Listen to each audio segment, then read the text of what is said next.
great. Are you a 10, 9, 8, Okay, so we're gonna call the Adler. Welcome to Gather Geeks, a podcast by BizBash, the place where people passionate about meetings and events come together. Here are your hosts, BizBash CEO David Adler and Editor-in-Chief Beth Kormanik. Hi, David. Hi, Beth. Here we are, another Gather Geeks podcast. This is a bonus episode this week. This is a real bonus. We couldn't wait to bring it to you. So we have added to our schedule this week to bring to you a conversation with Andy King. He is the co-founder and creative director of the experiential marketing company Inward Point. But for viewers of the Netflix documentary Fyre, The Greatest Party That Never Happened, he's the breakout star who explains just what happened in the planning of the infamous Fyre Festival in 2017 in sometimes shocking detail. Andy joined us in our studio to talk all about it. David, you knew Andy before he became internet famous. What was his place in the event world before Fyre? He was an elder statesman in the business, actually. He was the guy that did this in the 90s and did this in the 80s for big corporations and financial institutions. And he's one of the pioneers who was kind of shocked in 2008 and 2009 when business just disappeared. Well, so he's going to talk with us about how he became involved in the festival, his relationship with the festival co-founder Billy McFarland, his most talked about scene in the documentary, and what he's doing next. Let's get to it. Welcome to Gather Geeks, Andy. Thanks for being here. We're fascinated to have this conversation with you today.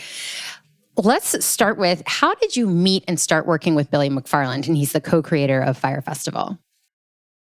Gosh, I met Billy probably 6 or 7 years ago, and I got a call on New Year's Eve. I'm never in New York City on New Year's Eve, but I was hosting a wedding that night from an old friend who said, "You need to meet this individual who is starting a black credit card company for 20-somethings, and he is hosting an event this evening in his loft in Soho." And I said, "Oh gosh, well, tell me a little bit more about him." He said, "Well, his name is Billy McFarland. He's from Short Hills, New Jersey." And I said, "Oh my gosh, okay. Well, I was raised next to Short Hills, New Jersey." And he said, "With your background," and keep in mind, many people know and many people don't, I was profiled on the front page of the Wall Street Journal in 1994 as America's first corporate concierge. And that was sort of my launch with my career in the event planning world. Ironically, I had hosted many events, but all smaller. And until that publicity piece, I hadn't really been introduced to the large money world. Because of the Wall Street Journal article, I was contacted by an investment banking firm that was going public on the New York Stock Exchange and said they wanted to meet with me. And I said, okay. I went into the office and they said, "We're going public. We'd like to do a celebratory party, and we want you to host it." And I said, "Wow, that's amazing." I had done a lot of work with PepsiCo, which is where I launched the concierge concept. Long story short, we're sitting in the meeting. Keep in mind, the most expensive party I'd ever hosted was probably $150,000. And so the chairman of this large investment banking firm said, "Well, we do have a budget." And I said, "Well, what is the budget?" And he said, $1,500,000. And I, instead of peeing in my pants, I said, "Do you have any flexibility?" And he said, "Yes, of course." I said, "Oh my gosh." Well, let me tell you, I bought my first 60-foot sailboat from the commission from that party, which was quite rewarding. So fast forward to Billy McFarland and Magnises.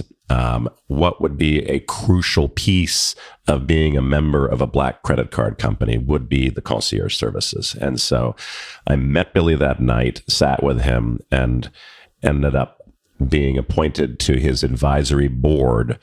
And I hosted over 44 events for Magnises. What kind of events? The whole concept was to create a community for all of these young kids that were graduating from college, that were all working intense hours and really didn't have the time to socialize. And so we developed a whole program. I found a brownstone for him to rent in the West Village. I outfitted it with furniture and cutlery and china, and got him introduced to some staffing services and brought in a chef. And we would host wine tastings and art openings and poetry readings and all different kinds of gatherings where these kids could come after work and meet other people just like themselves. And we were able to take the membership from approximately 200 members to over 15,000. What was the attraction between you and him? Were you teaching him how to live properly? And what was the seduction of him, and why? Because we're trying to get to the roots of why people did things for him. Hey, Billy has an incredibly magnetic personality. And what does that look like? How do you explain what a magnetic personality is? I mean, you're not exactly, you're pretty been out there. You know what's going on in the world. So, right. Taken in by this, how do you get seduced by someone like that? In a sense, of course, he was a client at the time. So he was a client, and I think most of us can admit to the fact you'll meet younger people every once in a while where you just say, wow, I really want to help this person and I'm going to take him under my wing. He just exudes incredible entrepreneurial spirit and unbelievable energy when it comes to just getting the work done and making it all happen. And there was never really in my heart or mind any question of accountability or, a level of, what do I say? Con artistry? Yeah, I just didn't. It really wasn't part of my thought process at the point, at the time. Did he pay you for these events? Like at that point, was the business side of things going well, or were there any indications of actions to come? I agreed to host these events, which any other event planner would have would question. I agreed to host them all for free, and I did for 2 or 3 years, but with a stock option in the company. And that, ironically, was the call I got. I was hosting the Pro-Am Ski Championship ski racing in Squaw Valley in the spring of, I don't know, it was March. And Billy called me and said, guess what? Magnesi's been sold and you're about to get between $500,000 and $700,000. And I said, wow, that's great. That was my pay for those events that I did. That was my pay for standing by him and helping grow this organization. And, it was twofold because I obviously should have been paid for everything. But at the same time, I really felt that I was helping shape all these young kids by introducing them to so many great things in New York City that they need to know. And this is our New York City of tomorrow. Billy said, you're going to be getting this payout. I need to get your bank account information. But also, if I send a plane for you, can you get to the Bahamas and come down and kind of look at the situation that I have going right now? And I said, yes. Did that payout ever materialize? The buyers for Magnesi's were going to sign the deal at Fyre Festival. And so, of course, the payout never happened. And when I got to the Bahamas, as everybody knows in the documentary, I basically was there 5 hours.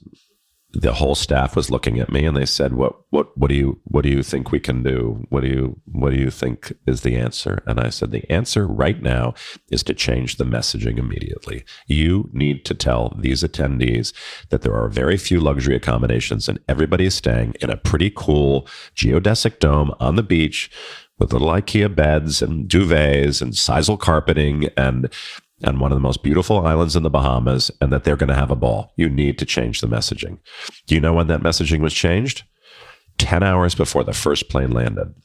Wow. So let me go back to, he called you, when he called you, what were you thinking about at that time that you can go save this? And why did he think he can call you and have you come at this last minute?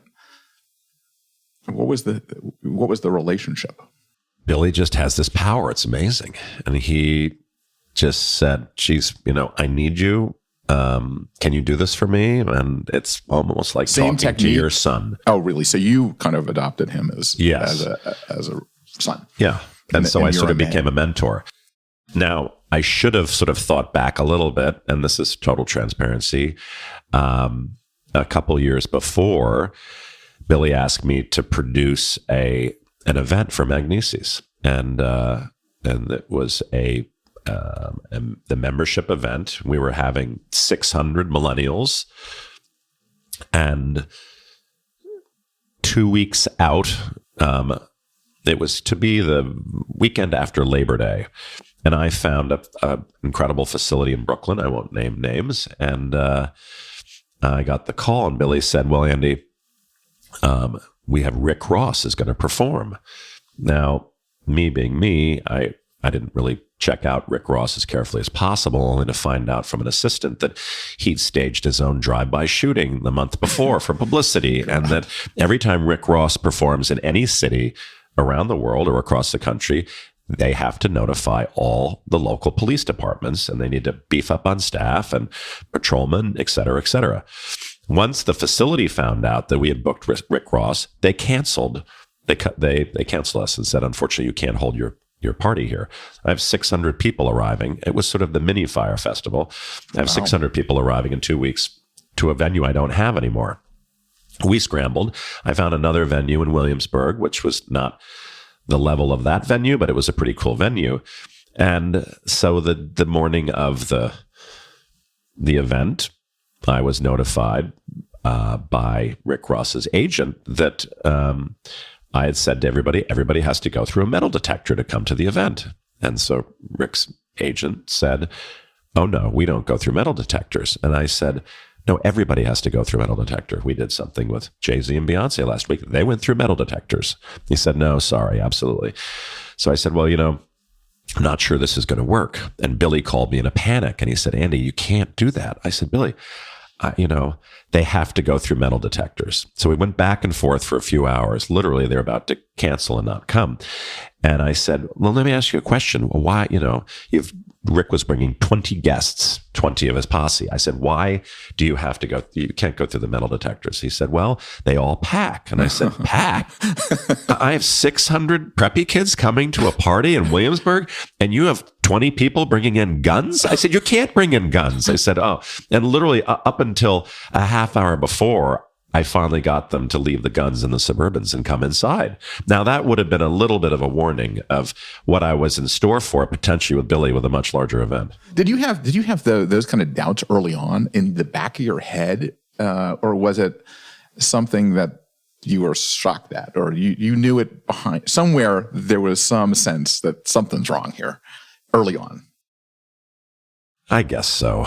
I mean, sometimes you just don't want to believe it, right? Sometimes you just want to believe the best in everybody. And I really did. And I feel like, was I a perpetrator in the process over the years of supporting him?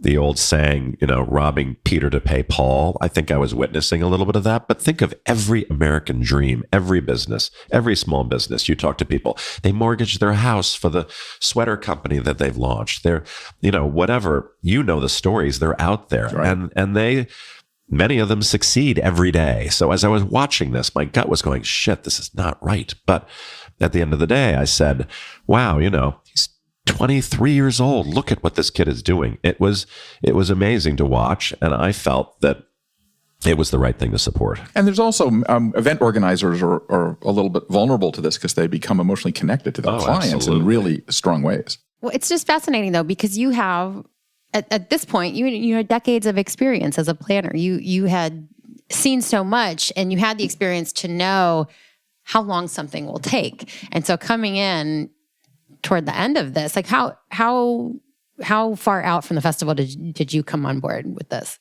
For the festival, I came in about 6 weeks out. 6 weeks.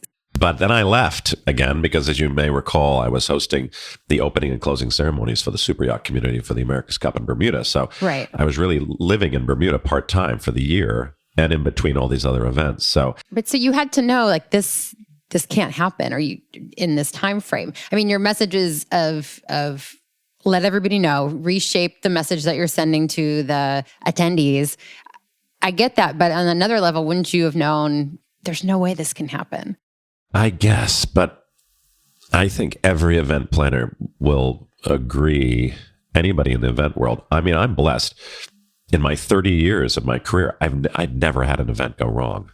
I mean, we've had our challenges, but knock on wood, never. And part of the journey, I think, that many people will relate to is that I got hit hard in 2008. I mean, my my client base were the investment banking firms, and they stopped entertaining overnight. I'm sure, David, BizBash felt it in a big way. Oh, yeah. And I thought, oh my gosh, how do I recreate myself? And then I was doing many, many events, most of the events for InStyle and People magazine. And these were all $50,000 cocktail parties, which was great. And then overnight, they turned into $5,000 parties. And I came up with 3 savories and 2 sweets and sparkling water and white wine. And it was 200 guests, and I could still squeak out $1,500. And I figured it out.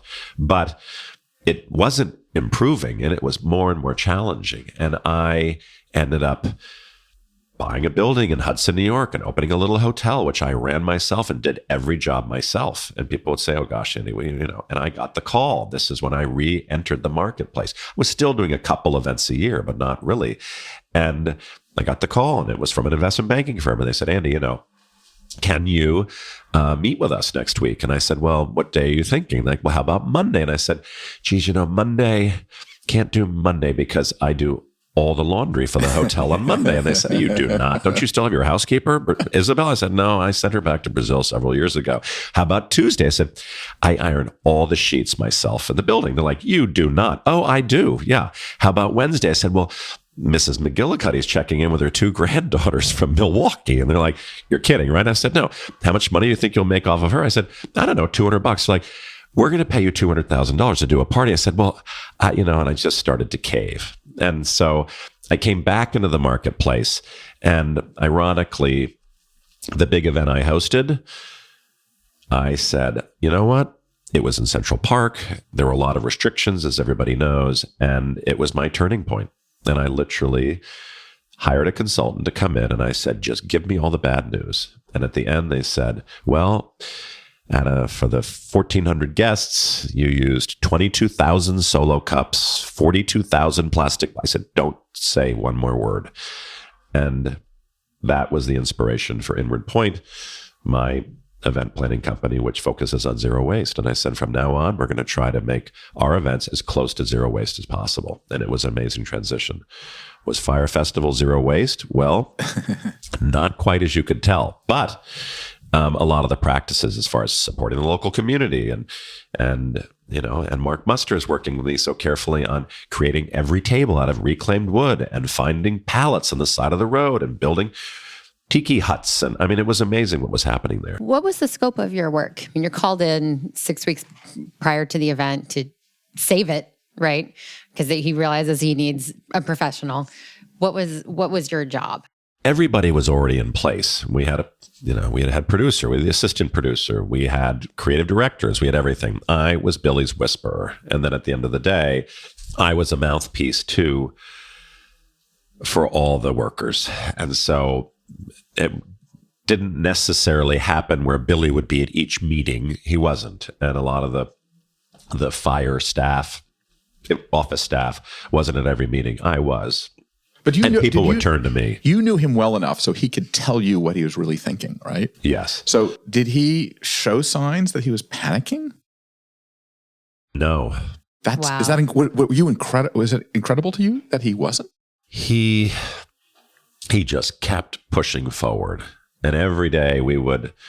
Obviously the financial piece was a challenge. Billy controlled all the finances, and so none of us saw any of it. Unlike most large events you're producing, you work from a budget, and a budget was put together, but to meet these goals every week of, okay, we have the stage, it needs to be paid for. We've got the vendors, they need to be paid. He would literally get on a jet, fly back to New York, meet with investors, and come back. We saw that in the documentary. And he would come up with the money. But it wasn't fast enough. Who was in charge, though? Who was like? I noticed I watched the Hulu one. I watched Netflix Hulu. I saw last night again, and everybody was an event producer. It's the credits underneath. Right. Was there anyone really in charge? The silence kind of speaks volumes. Yeah, probably not. No. Yeah. Probably not. What kind of organization did you try and bring to the process? I tried to be the voice of reason, and I tried to be the listening ear. And a lot of my work was going back and forth to Nassau. You'll remember in the documentary, Billy fired Star Catering 2 weeks out. Oh, that's right. You had to get them. Right. That was stunning. And I was on the phone call. And you found a solution. You found a new caterer, and then somebody nixed that, right? All of a sudden, the work that you did was undone. That must have been incredibly frustrating. Well, it wasn't necessarily undone. What occurred really is that I was able to coordinate with a chef caterer on Nassau, and then a woman that worked with him. She had an outreach for a lot of freelance young chefs. So we kind of put together a piecemeal program. She went over to Miami. We helped pay for barges, and she was buying all the used restaurant equipment. It's not like we could just go to the Bowery and pick stuff up. Right. We had to recreate, with no infrastructure on this island. We brought everything in. There were so many challenges. The guests, even as the guests were arriving, the first 600, the gas still wasn't turned on in the tent. And the gas got turned on maybe 2 hours after all the guests arrived. And that's when we could start cooking all this incredible food. We had the cook tent next door for the employees, which is where I had a team of young chefs that were making sandwiches for all the workers. And when 2 of the kids arrived and had far too much to drink, and I looked over and I said, they need to eat something. And I looked over at the cook tent. I said to one of the chefs, can you make a sandwich for these 2 kids? He said, fine. 2 more kids, I glanced around, who were completely drunk. And I said, you guys need to eat something too. I turned around. I had to do something. 10 minutes later, I look around. There are 400 kids in line to get a sandwich. And that, ironically, from a social media perspective, is what brought the festival down, was the picture of the cheese sandwich. The cheese sandwich. No one is talking about the jumbo shrimp and the mahi-mahi and everything that it's about to be prepared in the big tent. But because the gas was down. The gas was down and it wasn't starting to be cooked yet. We did end up serving dinner to all the kids, but it was all somewhat haphazard at that point. Right. And the lighting wasn't up properly for all the tables that were built and designed by Mark. And so they ended up kind of sitting in the employee area outside the employee cook tent. And was there one lesson that you could give to our audience about that moment? Is it like lack of command structure, lack of what? It was a shit show for sure. But what do you do in that situation in your role there as an event professional? Do you just throw up your hands? You just keep going. I mean, we keep going. And as I said earlier, in my 30 years, nothing had happened like that before. Yeah. But we can all, I was approached by Bravo years ago to shoot a television show called King of the City. And it was the behind the scenes of every big event. Oh, yeah. And we all know the catering kitchen's on fire. Half the staff didn't show. Yeah. The talent stuck in a cart across town. The murder we go through with our events is unbelievable. And nobody knows because the curtain goes up and everything's perfect. I would do all my events with Robert Isabel. And 5 minutes before the end, you want to kill yourself because nothing is ready. Nothing. Oh my God! And he's still futzing and fishing. And all the male models who are the waiters are primping in the corner, and you're like, people, cheapers. Why isn't there champagne on trays? And somehow the client arrives and everything's perfect. So it usually works. I honestly, I wasn't. I knew that wasn't going to happen, but I'm looking at a $1.5 million stage. 100 feet from me, I'm looking at beautiful beaches. I'm looking at bars that are kind of set up. And I'm thinking, if I'm paying $1,200 to go to the Bahamas for 3 days and listen to music and sit in my bathing suit and drink tequila and eat a mahi-mahi burger, this is going to be okay. And honestly, I felt all the way up until, obviously the storm the night before was certainly not helpful. That was devastating to arrive in the village and just see almost all of the tents demolished. If the weather did not go bad, we would have pulled it off. You would have pulled it off. Yeah. And it wasn't going to be perfect. It wasn't going to be near perfect. But I feel like, once again, you're on a beautiful Bahamian island with beautiful beaches, the most clear water you've ever seen in your life, and you're eating fish sandwiches and drinking tequila and listening to fun music. I honestly think, and I use the analogy of Woodstock, when you think about that, we would have pulled off a portion of it. So at what moment did you realize this isn't going to be saved? I think when Sam finally called me and said, this isn't safe, and I'm reaching out to all the agents and managers and we're canceling the music. Before the festival, you became aware of an issue with customs and the Avion water that was being held up, an import fee needed to be paid. What happened next? Billy called me, and I honestly thought he was joking at the time. And he said, we've got an issue at customs. I was well aware of many issues at customs because I was down there every night at 2 a.m. trying to clear everything I could because we were constantly running into the situation. What I didn't know, as I said in the documentary, obviously, was that I was in Bermuda the week before for 2 days at meetings, and I missed the meeting with the customs office, which said there are 2 things you cannot bring into this country without paying a huge fee, and that's ice and water. Now, don't ask me why. And they must have a relationship with an ice company and other water companies, water bottle companies. And so I said, I missed that meeting, but now I'm finding out. Billy said, will you take one for the team? And I said, I'm thinking, wow, I've taken one for the team every day. I have never experienced anything like this in 30 years. I'm trying my best to make everything go and everything work. And he said, will you go and give the customs officer a blowjob? And I thought, well... Metaphorically.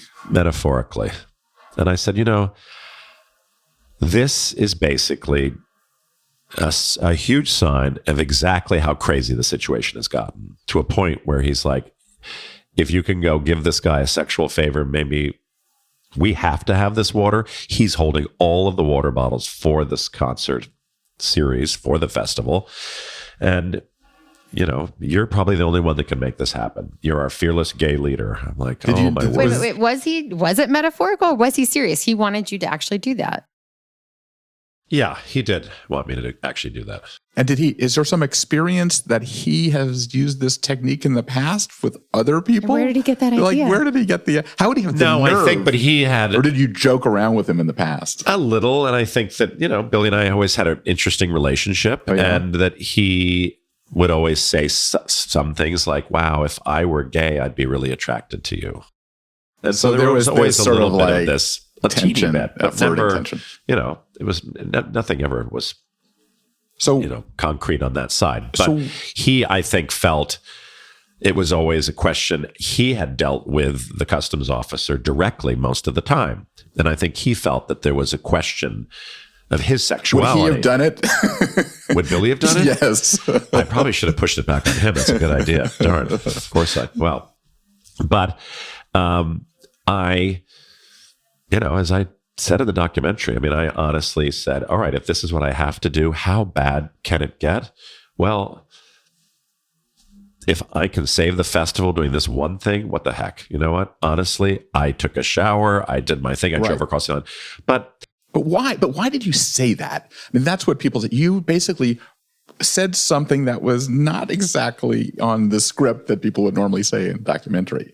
And as naive as I am, I'm crazy. I think there I have, 10 film people in my barn at my farm asking me all these questions. And I thought, how better of a way could I explain how crazy it was down there?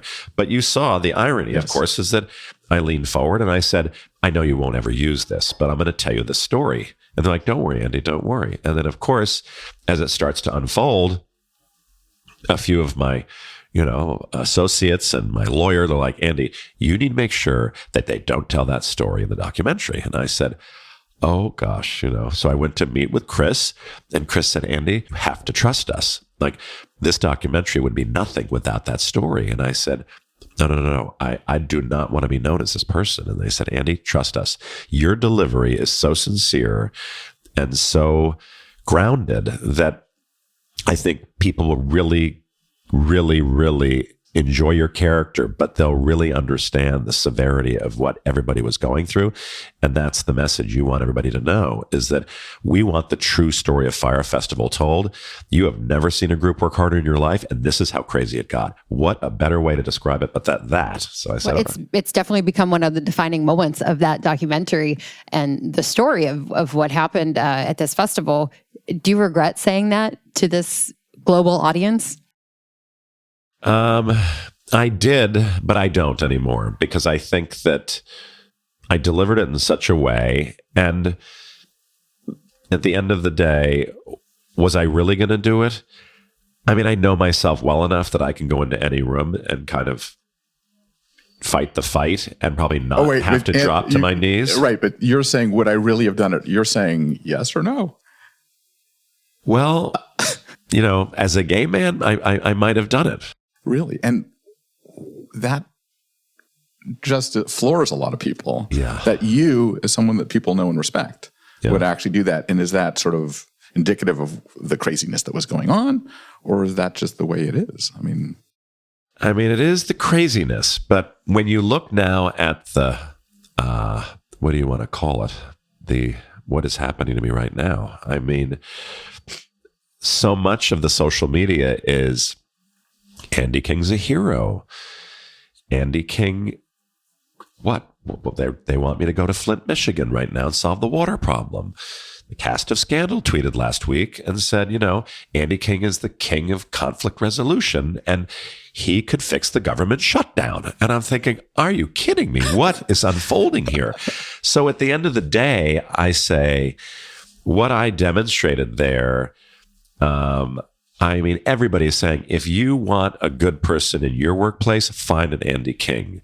And I think I demonstrated to the world, which I feel like has gotten lost a little bit today. Like, you need loyal employees. You need employees that are going to do almost anything. I shouldn't say the word everything. Almost. Where is the line? I just think that there's some things people will not do. Correct. And I don't, it sounds like you would, the fact that you said you would do it, but it sounds like you really wouldn't do it too. You're kind of like, correct. Listen, it's the real Andy King that I know. Right. No, I'm not that guy. Yeah. But I feel like I'm now demonstrating in the workplace today, or even in the social world, loyalty and compassion and empathy is really, really important. And that's what's coming out from this. There has been a little bit of a backlash from the gay community, and I ended up shooting a series of commercials last week to basically say, if this happens to you in your workplace, it's not okay and don't tolerate it. And I firmly believe that. The irony of all of this was that I never had a contract. I wasn't an employee. I was just a mentor of Billy's that was there to try to help make everything happen. And you would do anything for him. Pretty much. And you demonstrated that. But at what point do you sort of put your moral compass up and say, nope, that's way too beyond the Call of Duty? As a lesson to other people listening. Well, the moral compass, ironically for me, hit as everything went down, not me, but the festival, sorry, that I got a call from my lawyer, one lawyer, and said, Andy, you have to get out of there. And I said, oh, no, I'm not leaving. They said, you are not Mother Teresa. You're not going to play her. That role has gone. You have got to get out now. It's going to get dangerous for you. You are the only guy down there that's over X age. You have the gray hair. You are the silver fox. Everybody's watching you. You got to leave. I said, I feel responsible for over 500 people here. I cannot leave. They said, Andy, that is done. Forget it. You have got to get out. You'll handle it when you get home. And that was really, really hard for me. And I literally... So you did. You left. Oh, yes. And I snuck out of the village. I hid for a little bit for safety because everybody on the island was coming for me and Billy. You were the voice. You were the I had whisperer. become the voice, yeah. So there was no safety left for me. And I ended up running into two of the Fyre Festival original partners who I'm very close with. And they said, Andy, so what's the strategy? My gosh, what are we going to do? I said, well, I think we should do this. I feel like right now we should be, and I just stopped in my tracks and I burst into tears. And I said, I feel so horrible, you guys. I have a plane coming to pick me up shortly and I have to leave. And they just both started to cry and hugged me, and they understood. But I felt like I was completely abandoning everybody. But that moral compass clicked into gear to say, at that point, you cannot play God, Andy. You have got to get out. And yeah, I laid down in the back of a pickup truck with palm fronds over me for a couple hours and parked in the woods. Wow. And we waited for the sun to go down a little bit. And then the jet landed and they raced me out on the runway. And I had two security guards with me and they slammed the door. And I said to the pilot, go. And I didn't feel like I was myself until you felt those wheels come off the ground. I mean, it was scary. So what happened when you landed? What a moment. What happened when you landed and got home? Like, what did you like? How did you Well, that was a process whole this other whole piece. thing? I mean, I haven't told, most of the stories aren't even, I said to the pilot, where are we going? And he said, Miami. I said, oh, no. I don't want to go to Miami because half of the Bahamians know everybody in Miami. And I said, so he found this funny little Okeechobee airport or something behind Fort Lauderdale. And I said, okay, fine. And then they said, but anyway, there's a car and driver waiting for you. I said, forget it. We'll call a random Uber, which we did. And of course, there were no hotels in Miami. And I ended up staying in one hotel, which I was a little nervous about. I walk into the lobby and everybody's wearing a Fyre Festival sweatshirt, a hat. And I'm like, oh my gosh. But thank God I had my blue blazer on and my gray flannels and my Gucci shoes. And I had sunglasses and I didn't look like the guy sweating to death behind the fryolator earlier that day trying to feed everybody breakfast because most of my staff and chef were all stuck on the cruise ship that I'd chartered the week before that got stuck offshore because it was so windy. None of the launches could bring the employees to shore. So you feared for your personal safety. I mean, this is a harrowing tale. Oh, at the end, Here. there were people coming to me saying, I want to be paid now. When did you realize that vendors weren't getting paid? All throughout the process. It was at the beginning, but the festival world was a new world to me, and the whole cash flow model was a new world to me. And we had done all these projections, and we knew that we were going to make X amount of dollars the first day, X the second, X the third. The following weekend, we would make X, Y, Z. I had been looking at all those numbers with Billy constantly, so I saw where all the revenue was going to come in. It was just trying to pay for everything But up he front. was pulling revenue off of the armband things where people paid in advance. Yes. So that money was skimmed out originally to pay the debt, correct? Actually, I think everybody got paid back from their RFID bracelets, so we never got that money. I feel like it was a 48-hour hold. He was constantly going to investors to get them to put in more money. Crazy. Yeah. And for the record, did you ever get paid? No. In fact, not only you didn't get paid, you got told that the other deal fell apart. Oh yeah, I did. Not only did I lose the $700,000, then I lost the other X that I was supposed to be paid, and then I ended up flying a lot of the employees back to New York from Miami on my credit card. Being too nice is a problem. It's just a bit of a problem. Yep, just a bit of a problem. But I think it's interesting. When I said the other day, at one of the Q&As, someone said, well, gosh, what did you learn, through this whole process? And I said, well, maybe I should stop thinking from my heart so much and think more from my mind and my gut. And at the reception after the Q&A, these two investment bankers came up and said, you know what, Andy, never stop thinking from your heart. That's who you are. I just have to be a little bit more careful. When was the last time you spoke to Billy? I spoke to Billy probably a few weeks before he went to prison. Did he apologize? No. Billy doesn't apologize, but he apologizes by coming up with more ideas in his mind of how we could make more money to pay everybody back and to work on another project and create a spin. He's got an amazing mind. Well, he started on that project before, right after he got into trouble. Correct. A new business, which was Correct. shocking. Absolutely. Well, so you're now internet famous or infamous in some circles, and Netflix just released this promotional video with you talking about the memes that have been created after the festival came out. Tell us about the public's response to you and your reaction to that. It's amazing to me. The public response has been overwhelmingly positive, which is incredible. And I think it's a weird feeling, though. It's a weird feeling to have. What does it feel? What does it feel like? I mean, you've been around, so this is well. something. I'm on edge, so it puts you on edge a little bit now. And listen, in '94, when I was on the front page of the Wall Street Journal, and then I was on the in the National Enquirer at Pepsi, he's the right one. I was on the Today Show. I was on Dateline. I was the guy that could make every deal. And that was kind of fun. And the notoriety piece was really cool.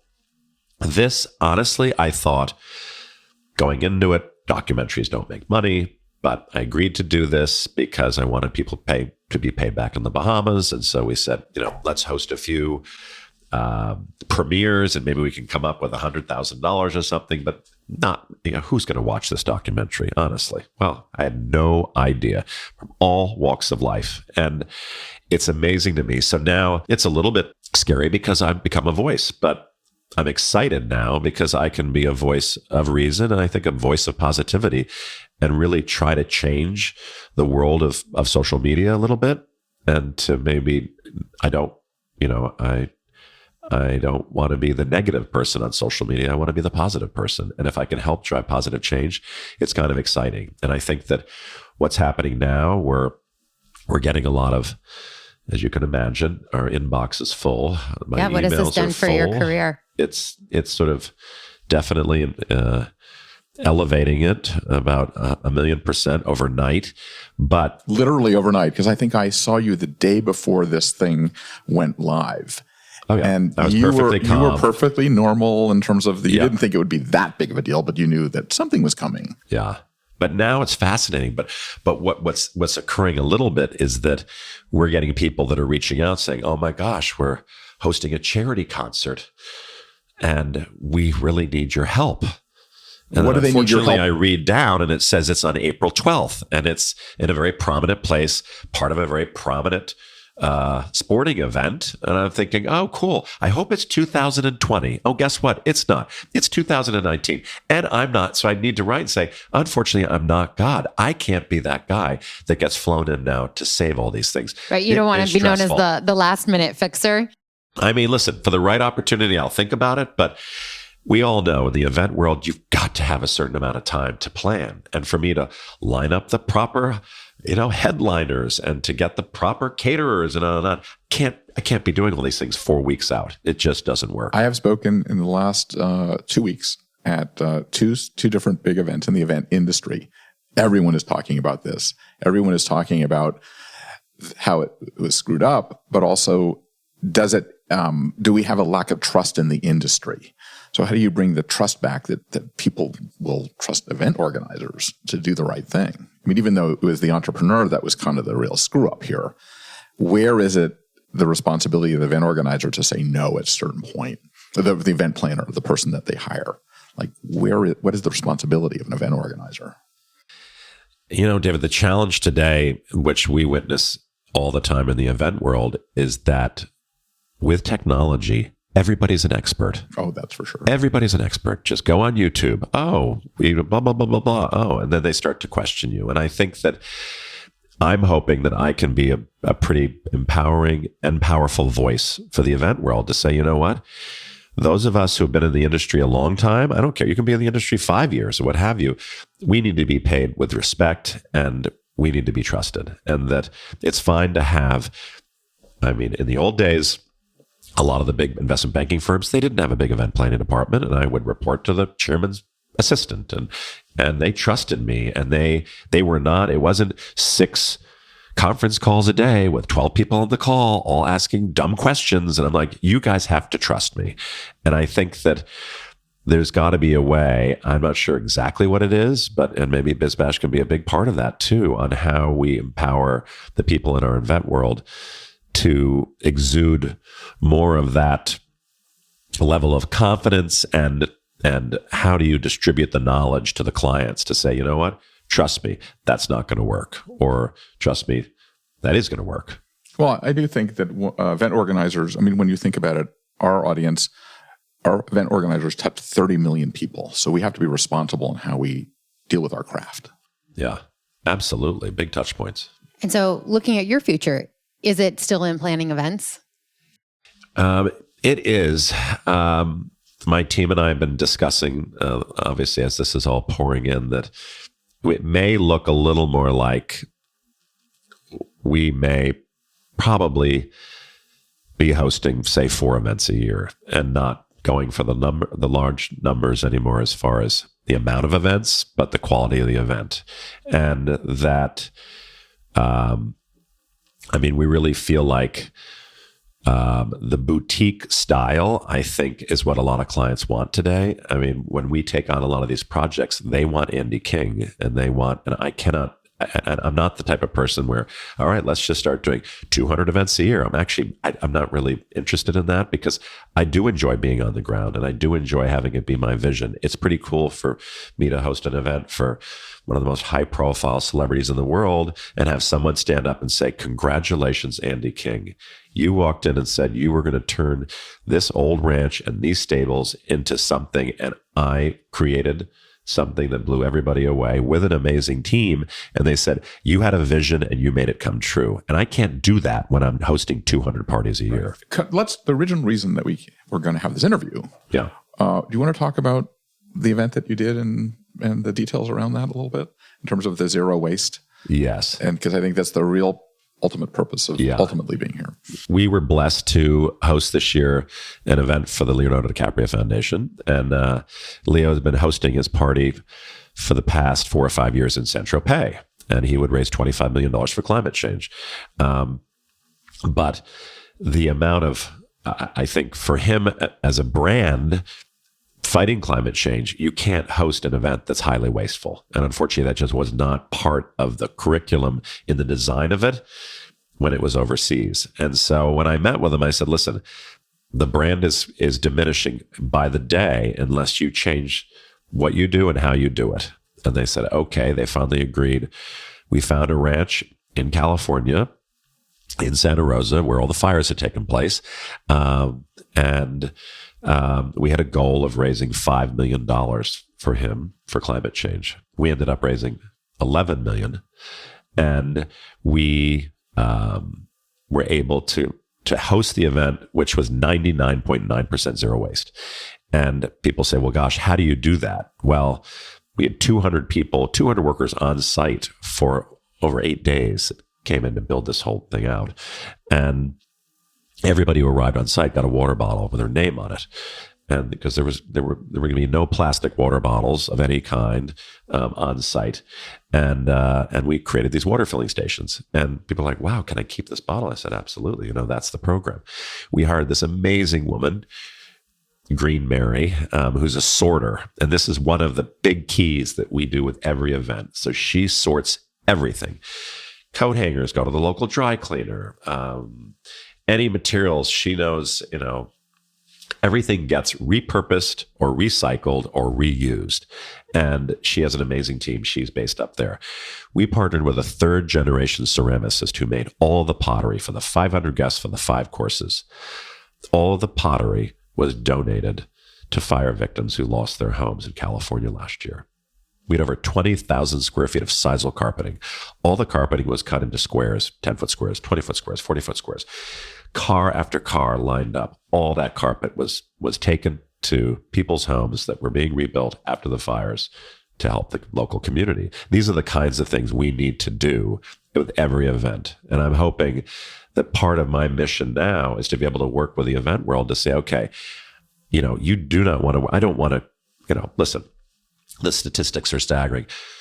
I don't want to name them, I'm not going to be completely accurate, but let's just say 80% of all the flowers that come to this country come from Colombia.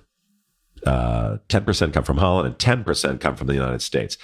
Do you really want to go to a big fundraiser for a large charity and see an $800 flower arrangement filled with tulips from Colombia that'll be dead in 3 days, when you can support a local group that's growing orchids in greenhouses? And there are 2 women we support in Bronxville who we create these amazing, beautiful orchid rock gardens. And then we say to the guests, please take me home. And here's a little card that teaches you how to keep me alive for 3 months, and I'll bloom again in 6 months. And here's what you need to do.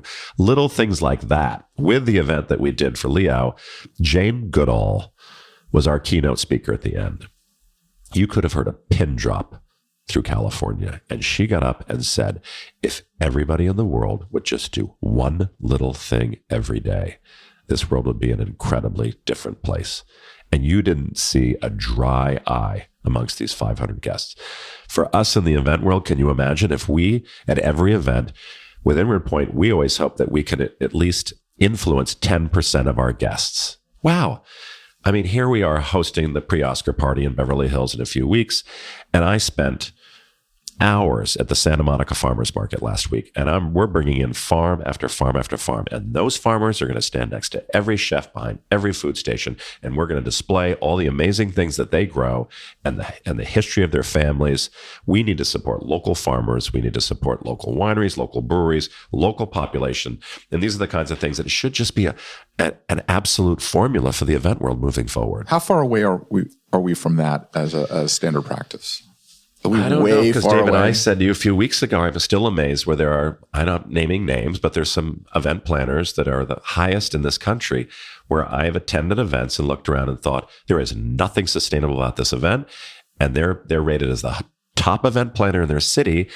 And I say they should be ashamed. I'm like, listen, I love them all, but there are ways.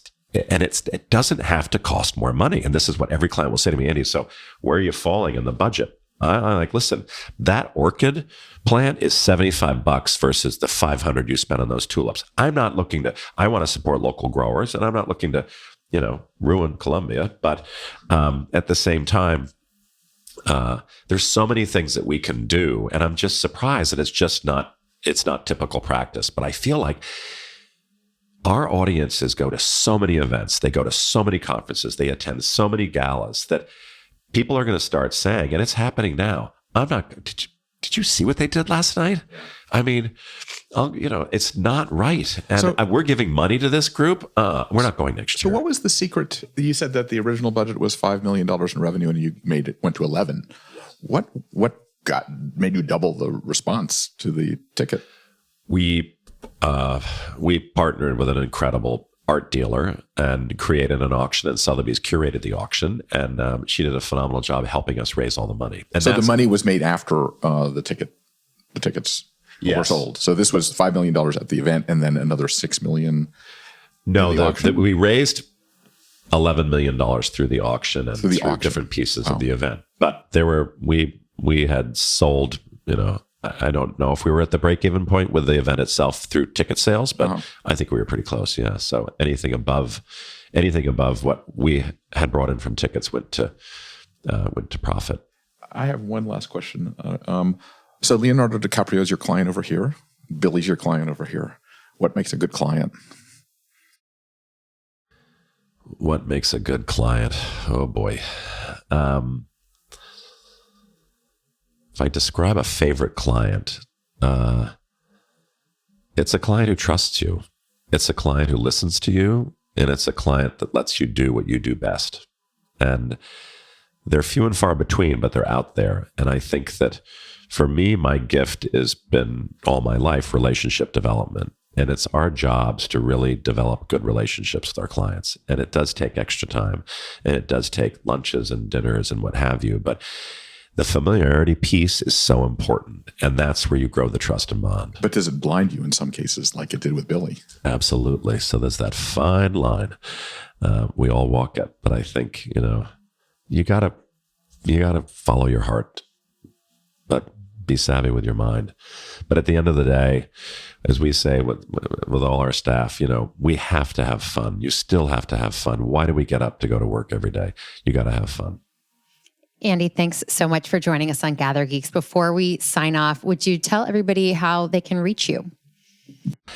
Or maybe not. Or maybe not. Well, we've been flooded now, but right now... For an event world. For an event, would be Inward Point. You could reach out to me at andy@inwardpoint.com. And then the other piece I wanted to talk about, obviously, quickly was the GoFundMe piece. Oh, yes. We did set up the GoFundMe, paying back Marianne, the woman who handled almost all the catering food for all of the staff and all the workers. We've met her goals, which is fantastic. And now we've just set up a new GoFundMe with the Exuma Foundation. And that's going to be great at trying to help pay back all the laborers and everybody that's on the ground, all the local communities in the Bahamas that were affected by Fyre Festival. So that Exuma Foundation GoFundMe, I think you can Google it pretty easily. It'll come up. So part of the good news about this situation is that you are trying to make it right. Exactly. And that was my goal from the beginning. So I think my stardom on the in the world of social media is just icing on the cake. But as long as I can kind of repay everybody in the Bahamas and get that all set up in the proper way, I feel really good about the documentary and everything that we've accomplished. Fantastic. Thank you so much. Thanks, Sandy. You're welcome. All right, David, we're back in our studio. I'm exhausted, Beth. I know, I think we could have talked with Andy for another hour at least. Yes. We wrote about both documentaries, the one on Netflix and the one on Hulu in BizBash, and event planners on our Instagram feed described their physical reactions watching these. The comments, I encourage everybody to go check out our Instagram feed and read these comments. They talked about cringing, their jaws dropping, nausea even. One person said they had to turn it off and take a break because it was just too stressful. And, anyone can recognize what a nightmare the Fyre Festival was, but it's almost a totally different experience watching these films as an event planner. You're in the middle of it. You're seeing what actually is happening almost in real time, and you're noticing the details that the general public is not noticing. And that's the cringeworthy aspects. And you're also seeing people like Andy who are willing to do anything and putting their rationality on the side in many cases at some points to show. I think that one of the reasons he brought up this controversial statement is he was showing how crazy it was. And he's admitted that throughout the whole piece. Right. So what is his life as an event producer going to be like now? I think he's going to have a whole new set of clients. I don't necessarily think that he's going to be sticking to the stable of people that have been with him forever, because I think that he's now bringing a different zeitgeist, I guess is the right word, to how he approaches events. He's also becoming a bit of a celebrity in this world. And so it's going to attract a different type of clientele. But now everybody knows his name. Everybody knows his name. That's right. So, we're so excited to bring this bonus episode, and we hope everybody enjoys it. But before we go, we like to thank everybody for participating in producing this podcast. Dave Nelson, who is our producer, we thank him. Claire Hoffman, our editorial voice on this, we thank her. And Rebecca Pappas, especially for getting it out to all of you through all of the different channels. So until next time, what do we say, Beth? Gather on. Gather on. Thanks for listening to today's episode. If you like what you're hearing, be sure to subscribe to the podcast on iTunes or your favorite podcast app.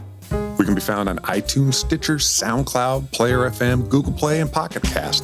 Be sure to leave us a rating and review. It helps others discover the Gather Geeks podcast. We'd also love to hear from you.